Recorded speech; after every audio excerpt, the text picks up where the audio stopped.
So lesson 6 and 7 we're actually going to do together. 6 is really quite short, and I'm not going to have any questions assigned out of it. 6 introduces the concept of parallel plates. And this, it feels like it comes out of nowhere, but it's useful. Trust me. It is a natural extension of looking at individual charges. What the parallel plate situation looks like is this. On one side of so you got two conductors here, and they're connected via a circuit. There's a power supply there, and what this thing does is it sets up a situation where you've got one side of a parallel plate. So we've got basically two plates. If you view my hands, so there's plate and plate. What we're seeing is looking at them from the side like this. One of these plates is charged positively. It's had all the electrons stripped out of it, and the other plate is charged negatively. So it has a whole bunch of extra charge, or sometimes this could be grounded, so like it has no charge.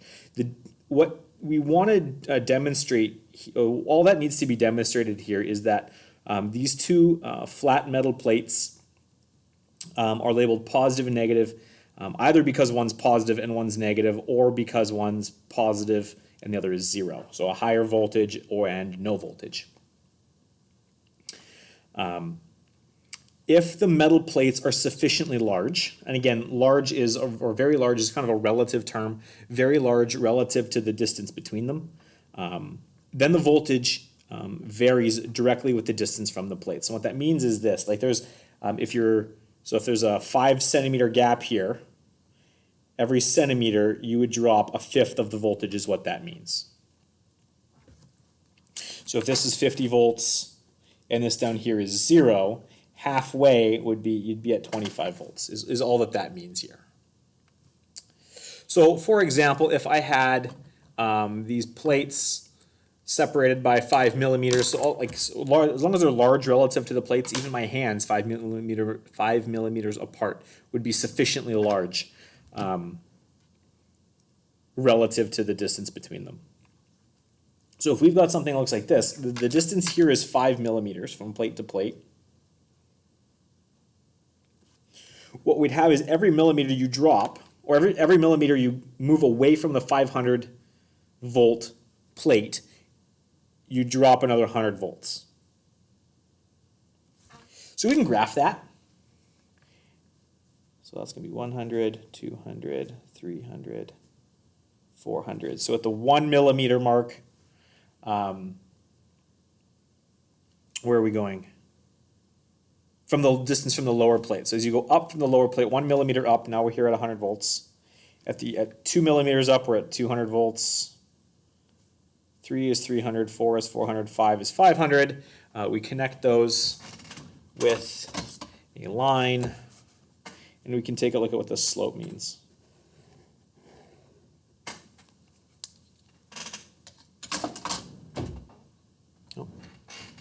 So let's take a look at the slope. The slope is 500 volts divided by 5 millimeters. So this is the same thing as 500 volts per 0.005 meters. So this is 100,000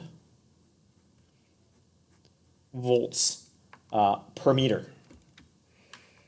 Well, that's kind of weird. What is a volt per meter? Well, let's take a look at this thing. Voltage is equal to KQ over R. Oh, sorry, I'm off the page here badly. Oh boy. So we have 100,000 volts per meter. Let's look at what these are. V equals KQ over R over M. Well, M is a distance we'll call R. So a volt per meter is equal to KQ over R squared. But we know what KQ over R squared is. This is electric field. So what we've seen, or what we can see here, is that, well, first of all, we've got a new expression for the electric field. The E field is can be given in volts per meter. But the interesting result here is that between these two large plates, the result that we want to see is this. The slope is constant. The slope is electric field. And what that means is that the electric field is constant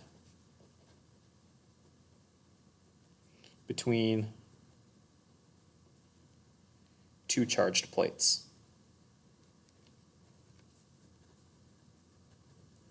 So voltage is dropping as you move from the top to the bottom, or voltage is increasing as you step up.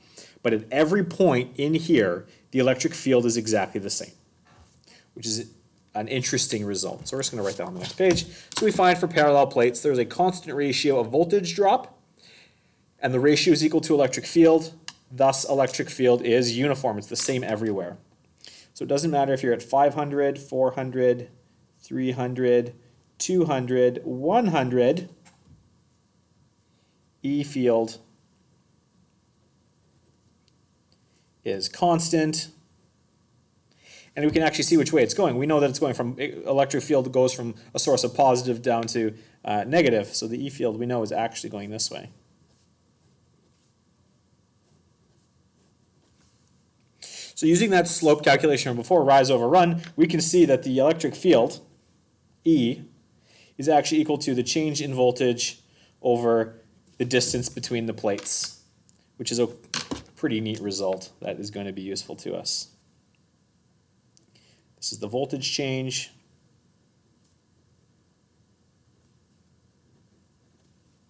And this is distance. And both of these are between two plates. So if we want to find the electric field and the direction of the electric field inside those plates, well, that's just going to be E equals the change in voltage over the distance between them. The change in voltage between 225 and 0 is just going to be 225. Divided by 0.03 meters is going to give us 7,500 volts per meter. And we know this thing is going to the right. That's it. Done.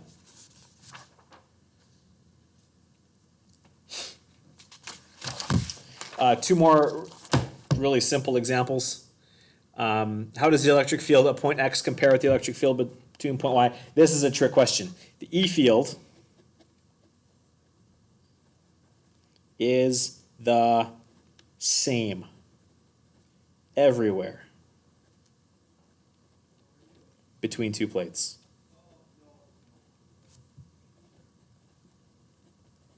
We've seen that already.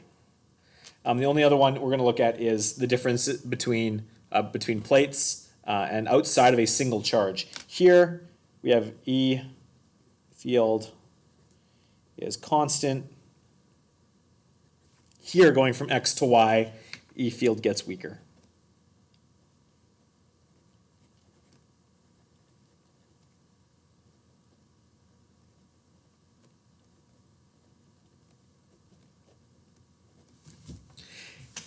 This is because the electric field is determined by the distance between the plates and the voltage, which doesn't change. And here, electric field is determined by E equals KQ over R squared, where it drops that R squared in the bottom, drops this thing off as you move further and further away.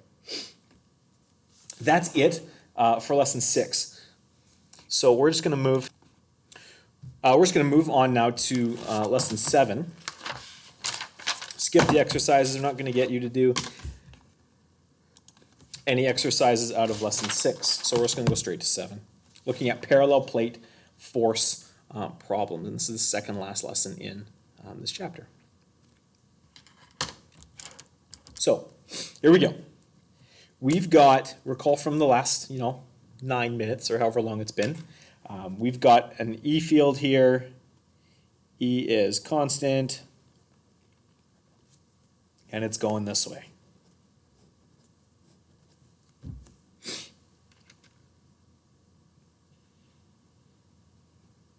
There are a whole bunch of really interesting applications of this stuff.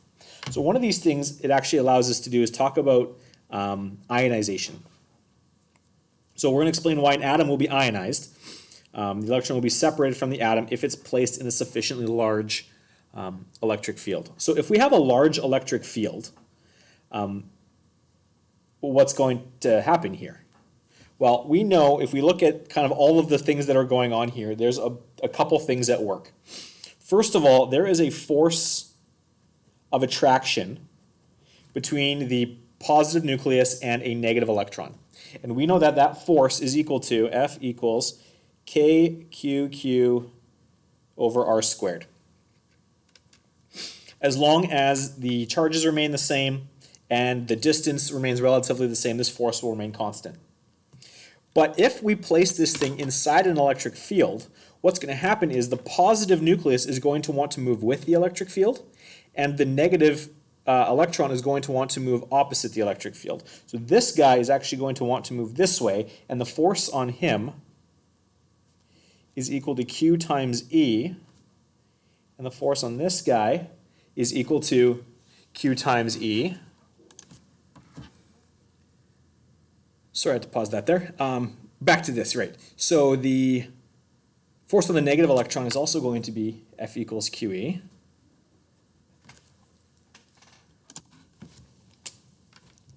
So because of these forces pulling these guys apart, as the electric field gets larger and larger and larger, these forces get bigger and bigger and bigger. I'll also call this Fe. But this force here remains constant. So it's eventually the force pulling these guys in opposite directions just gets too large, and it rips them apart. And this process is, as it says here, is called ionization, or it's ionizing something. A place where this happens is actually, well, it happens fairly regularly. You would have learned about it back in either Science 9 or Science 10. It used to be in the 10 curriculum. I think it's now in the 9 curriculum. But we talk about like the ionization of gases in the air. So we've got, the air is made up of nitrogen and oxygen. Nitrogen looks like this. It's a triple bond in there. It's got some electrons on it. But these guys exist between the clouds and the ground. The ground is, well, grounded. And the clouds have some voltage on them. So there's an electric field that exists between, that's electric field, not rain, electric field that exists between the clouds and the ground. And as the voltage in those clouds gets larger and larger and larger, as the static electricity builds up more and more and more, you get this large voltage drop and you start to ionize the air. This is where we get lightning from. You also see it other places. The crackle you hear if you pull apart clothes that have come out of a dryer, the shock you get when you walk across a carpet on a cold day and you can reach for the doorknob. I used to do this to my mom all the time at Costco, like where I'd just shuffle my feet across the ground, I'd build up a charge, and then there'd be a sufficient electric charge on my finger versus her hand, and it would ionize the air in between them because there'd be a sufficiently large voltage distance, or voltage difference, so there'd be a sufficiently large electric field, and so you get that spark that flies.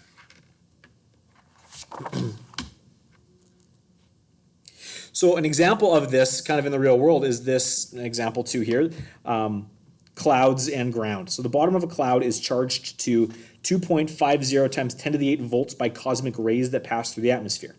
How close does the cloud need to be to the ground for lightning to occur? And the air breaks down, or the air will ionize at about 3 million volts per meter. So that's the electric field you need. This is E field strength. So 2.5 times 10 to the 8 volts is what's up here on these clouds. And ground is grounded, so we say that this is 0. We got 2.5 times 10 to the 8 volts. We know that the E field strength that we need to break down the air, and i.e. cause a lightning bolt to occur, is 3 times 10 to the 6 newtons per meter, and we want to know what this distance has to be. So we can find that relatively easily. Zoom this out, sorry. E between two plates is equal to the change in voltage divided by the distance between them. We know in this case the E field is 3 times 10 to the 6th. The voltage difference between the clouds and the ground is 2.5 times 10 to the 8. We want the distance between them. To multiply the distance up, divide that down, we get D equals 2.5 times 10 to the 8 divided by 3 times 10 to the 6. We need a distance of about, well, according to this, exactly 83 1/3 meters. So there's other applications to this. Things like, where do you want to be in a lightning storm? Where is the best place to be? I mean, if we look at all of these different things here, each one of these things in isolation gives us different ideas here. So we've got E equals voltage over the distance between them. So let's assume that this is 2.5 times 10 to the 8 volts, and the ground here is at 0. And then everything attached to the ground is 0 as well. So this boat is 0, this tree is 0. I'm going to draw a building in here just for fun. What buildings, large buildings often do is they'll have what's called a lightning rod on top, and these guys are wired straight to the ground. What that does is allows them to ground the tops of buildings.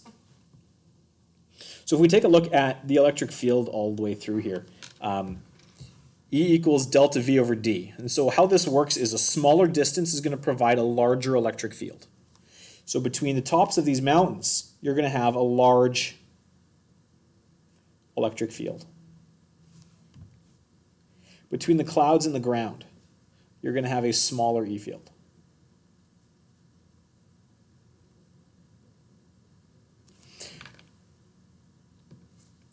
Between the top and the tree, same thing again. This is going to be, I'll just say E bigger. Same thing with the top of this building. And so it's more likely that the lightning is going to strike here. If you're out on a lake, well, the boat, even the distance is small. The E field, if I got E and E, this one is going to be bigger than this one, because even though the change in distance is relatively small, it's still enough that this is where the lightning would more likely strike, where the air would break down in that electric field. And so there's all sorts of really quite interesting, I find at least, interesting applications between these parallel plate problems and the real world. So let's do a couple more of these things. So if we know the electric field, we can find the electric force on a particle as follows. We've got this example. We want to find the acceleration of an electron placed in between metal plates that are separated by 2.5 centimeters and charged to 275 volts. So if we look at what's going on here, we've got F equals QE. If we know the electric field, we know the charge on the object, we can find the force. So here we go.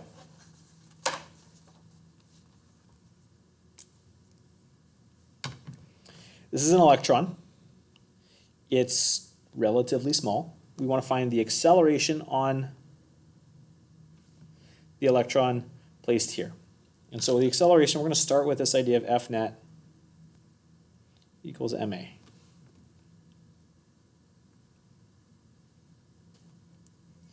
Can't ignore gravity for this question.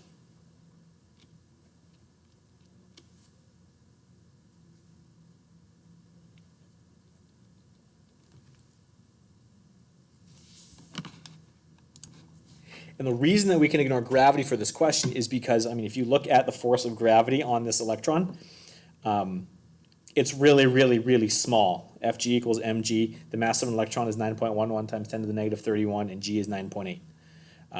So this is incredibly strong, or small rather, so we can ignore gravity for this question. So let's go through and do it. So we've got F net equals ma. F net is going to be given to us by QE equals ma I mean, if you wanted to bring in gravity, I mean, you could. It's just not going to change your answer meaningfully.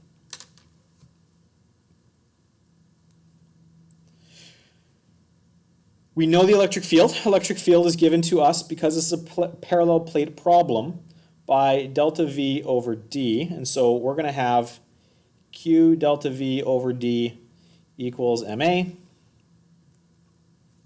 So we're going to get 1.6 times 10 to the negative 19. That's the charge on the electron. When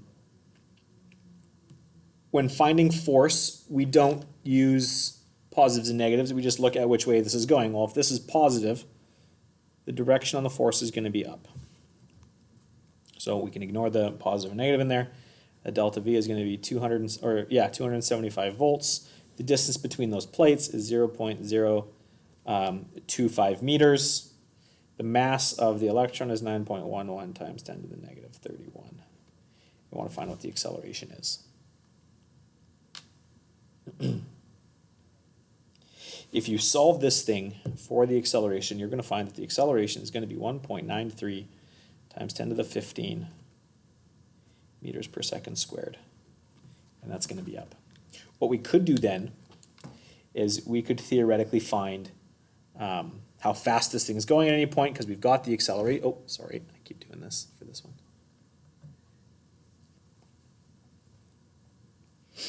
one. We could work our way backwards now. We could say, okay, we've got the acceleration. How fast is the electron moving when it hits that plate? Well, that's relatively easy to do. And all we started with was the fact that it's an electron in an electric field. F net equals ma. We used the electric field due to parallel plates. We find the acceleration, and then we could just use kinematics. And that's it.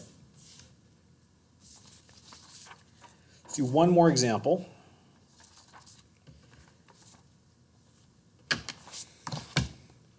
There was an experiment done called the Millikan experiment. And this was how they measured the charge on an electron. This is where it came from. So Millikan used parallel metal plates to hold in place a charged oil drop. The oil drop remained in place because the electric force due to the metal plates balanced out the gravitational forces. So in this particular experiment, what they wanted to do was they wanted to balance out gravity and Fe, the electric force caused by a charged object existing inside an electric charge. And so we can go through and we can actually figure out what this is going to be here, what the voltage has to be. We actually take this a little bit further. So first we'll start here. What is the sign on the charge of the charge on the oil drop? And so this guy is going to exist in such a way, so gravity is acting down, which means the force electric has to be acting upwards. And if the force electric is acting upwards, that means inside this particular field, this drop has to be negative, because the electric field inside, the way this parallel plate system is drawn, electric field's moving like this. That's E, going from positive to ground. And so if it's being held there, acceleration equals 0. So Fg is going to have to equal Fe.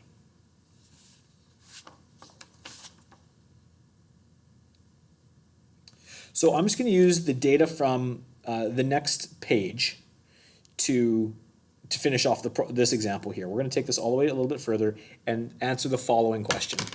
What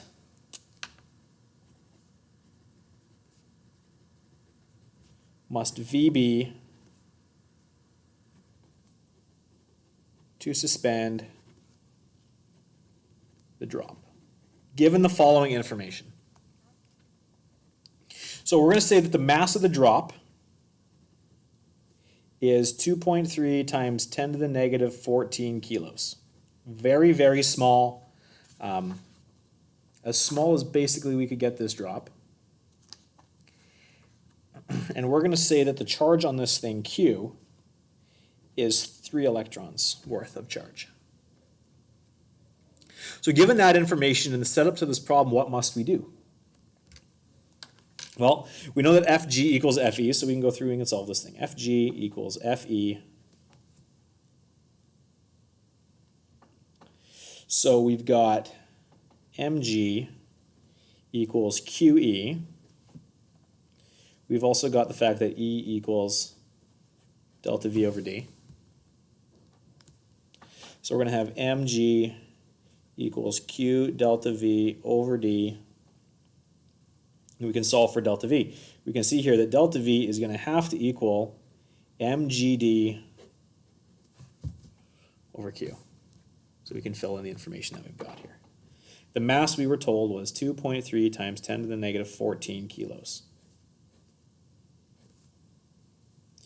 Gravity is 9.8.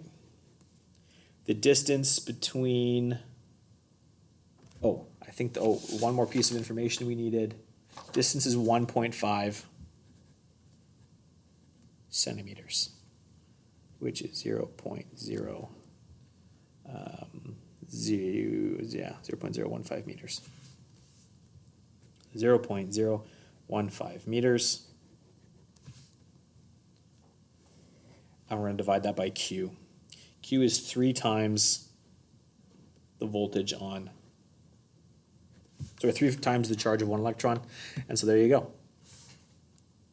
You'll find here if you run this calculation that in order for this particular drop of mass, 2.3 times 10 to the negative 14 kilos, to stay there,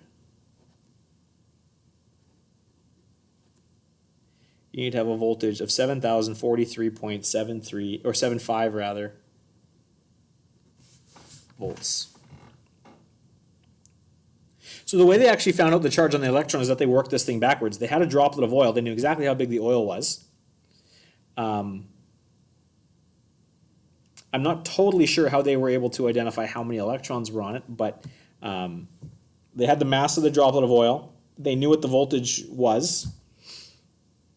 And they set it there and they said, okay, well, based on this voltage, this must be our charge Q. And so that's it. That's this first lesson involving parallel plates. I want you to take a look at the following problems, see what you can do with them. I want you to look at 3. I want you to look at 4. I want you to look at 5. Ooh, no, I want you to number 1 too. 1, 3, 4, 5. I want you to do 8. Ooh, I lied. I want you to do 7. I want you to do 8. And I want you to do, I want you to do 10 and 12. There's a fair bit on this one. Do what you can. Good luck. As always, if you have questions, please feel free to email me.